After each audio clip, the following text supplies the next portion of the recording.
Hi, my name is Alex, and today we're going to talk about hypnosis inductions, which are the beginning of the hypnosis process. The induction is what takes a person from ordinary consciousness and into hypnosis. We will also discuss deepeners, and we will also discuss emerging a person from hypnosis. The induction is the heart of hypnosis.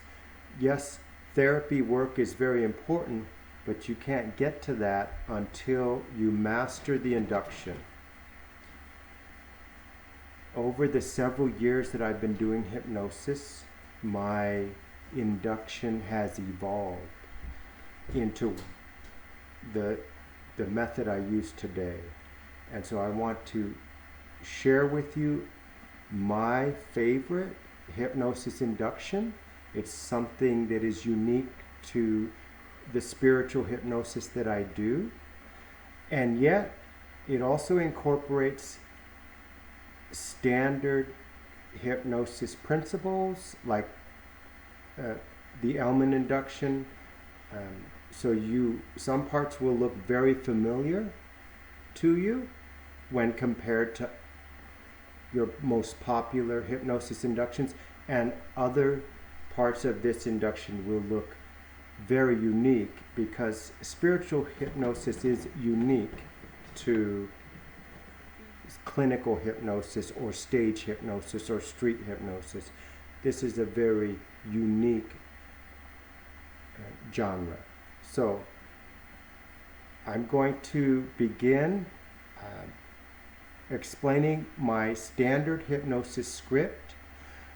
A majority of my clients are female, and so for that reason I'm not big on touching my clients.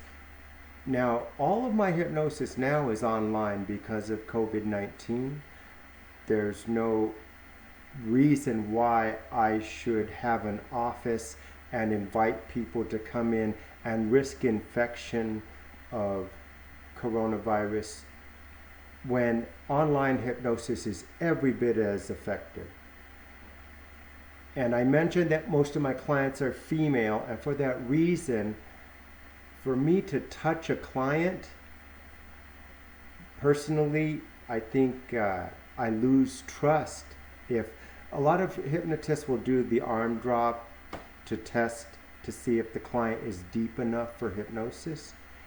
I don't like to touch clients because the suggestion of me touching them, and I could say, with your permission, I'm going to touch you now.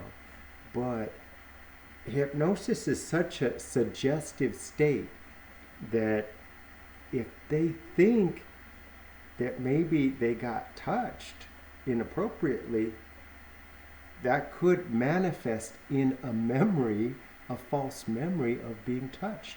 I don't want to ever touch the clients. In fact, if I do the Reiki type of spiritual healing, I ask them to touch themselves on certain parts of their body. I don't touch clients because I don't want to lose their trust, and I don't want to risk them imagining that they got touched and that the hypnotist asked them to forget being touched.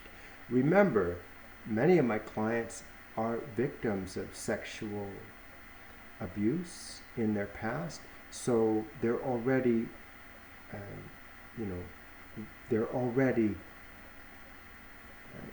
little bit fearful of that possibility. So for that reason, I encourage you not to touch your clients. There's no need. You can get a deep hypnosis experience without actually touching them. When I begin my hypnosis session, I ask all my clients to lay down on a bed or a comfortable couch as if they were going to take a nap. I ask that their eyes be closed and that their hands be by their side. Because all my hypnosis is online, where do you put the camera or the phone that's going to be used for video hypnosis? Usually they will put it on a nightstand beside them, so I will be getting a side view of their face. I will not want them to be holding the camera because my style of hypnosis is very physical, and they will definitely drop the camera if they're holding it. If they're resting the laptop on their knees, it will fall. That's not appropriate. That's not effective. So you're going to ask them to prop the device up before the session begins. You're going to ask them to put it on mute. Okay? You're going to ask them to plug in the device because my sessions are an hour long, so the camera may die from a poor battery charge.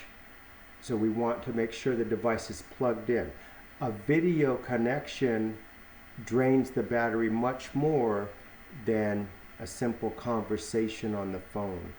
So we want to make sure the device is plugged in, that it's on mute, that they are in a quiet room where they will not be disturbed for an hour, and that they're laying in a reclined position on their back with their eyes closed and their hands beside them. Their hands don't have to be beside them, but I ask them to put their hands beside them.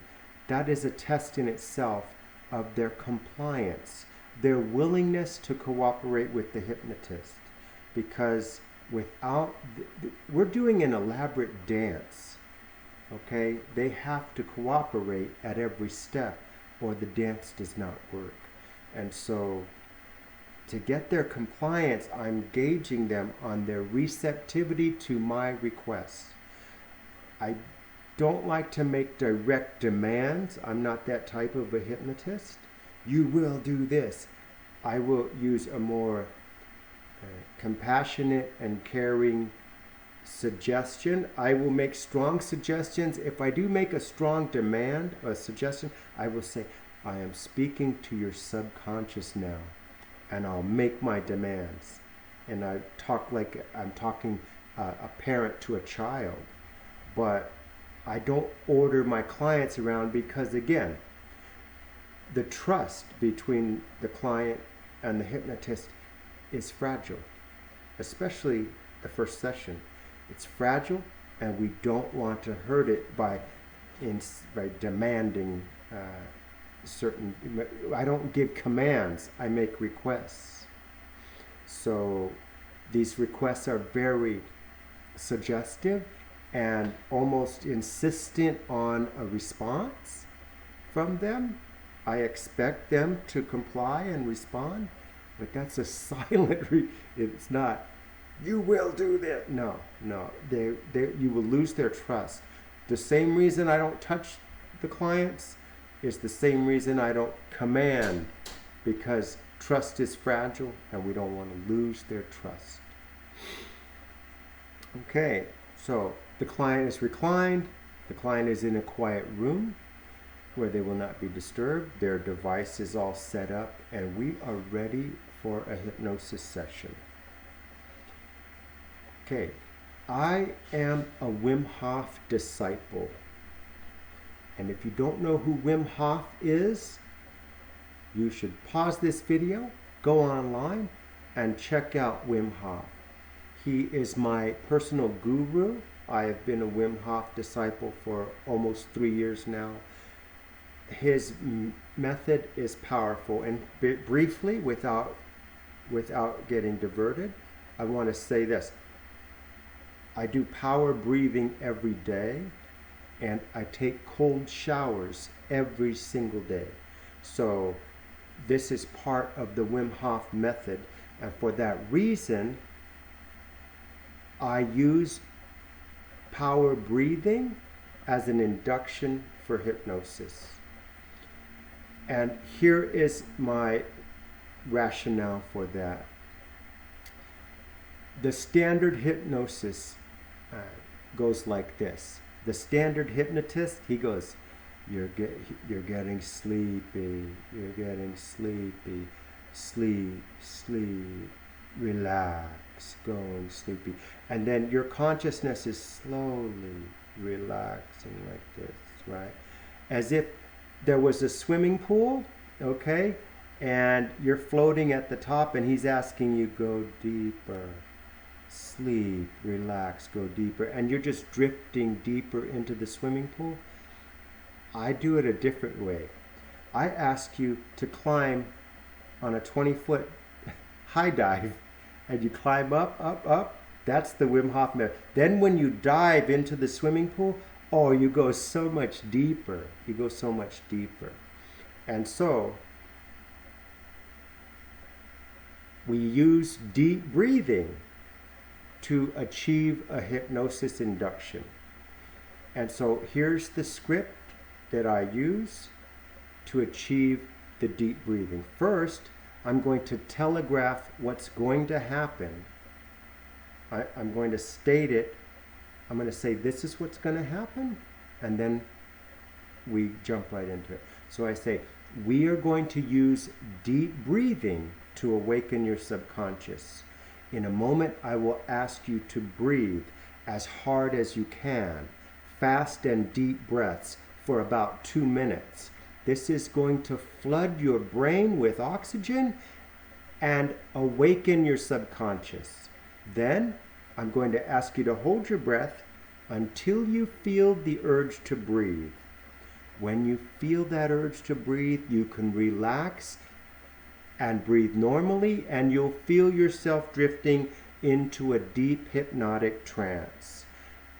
And with that, let's begin our deep breathing together.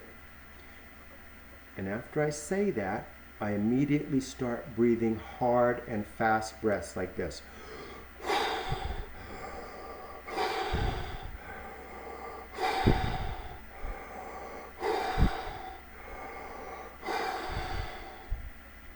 I'm making loud, noisy breaths with no pause in between.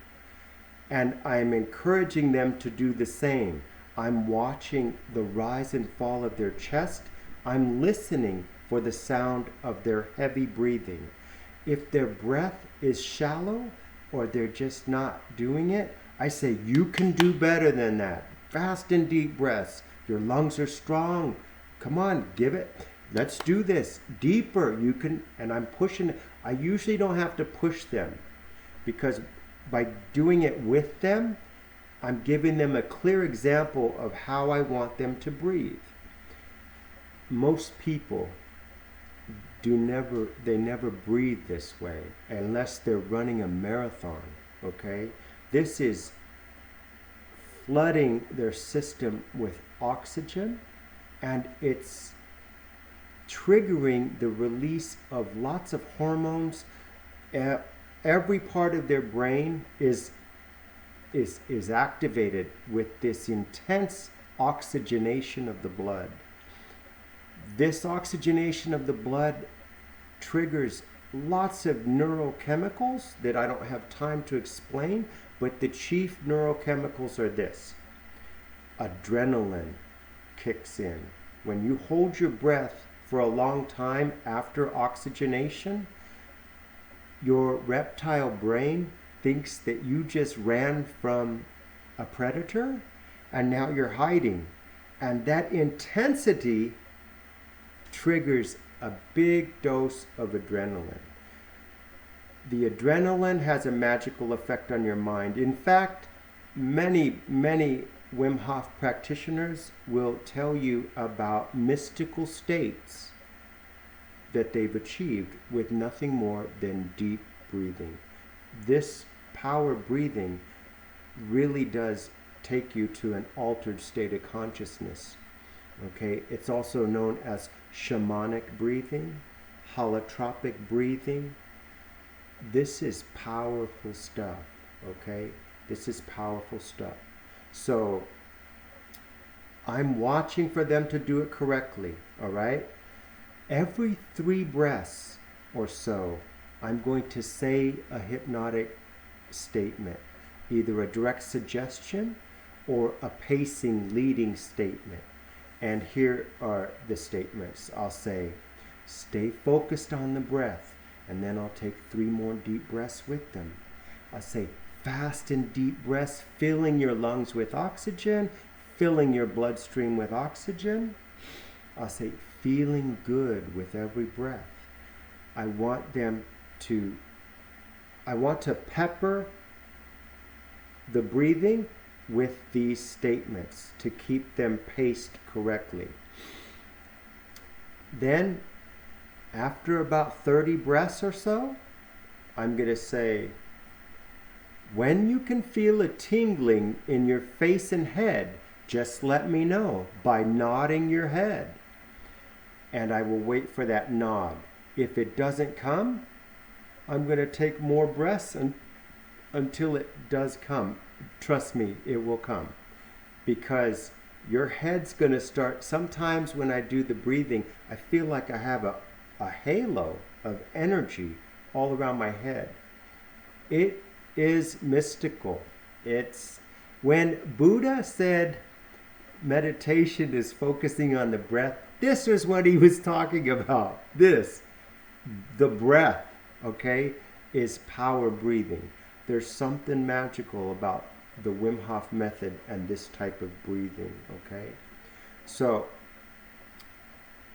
in a typical session, the client is saturated with oxygen, his brain is humming, and he nods. Yes, I feel a tingling. He doesn't say it. I say, when you can feel a tingling in your face and head, just let me know by nodding your head. Okay, good. That means it's working. I assure them that they're doing everything correctly. I say, good. That means it's working. We continue to take fast and deep breaths. Your lungs are strong, your heart is strong, and your subconscious is waking up.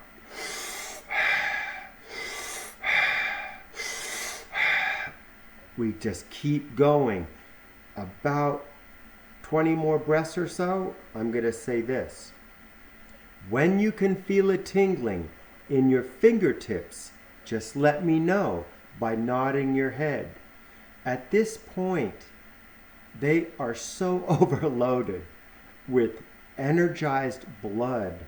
I mean, every vein and capillary is wide open, receiving an enormous amount of oxygen.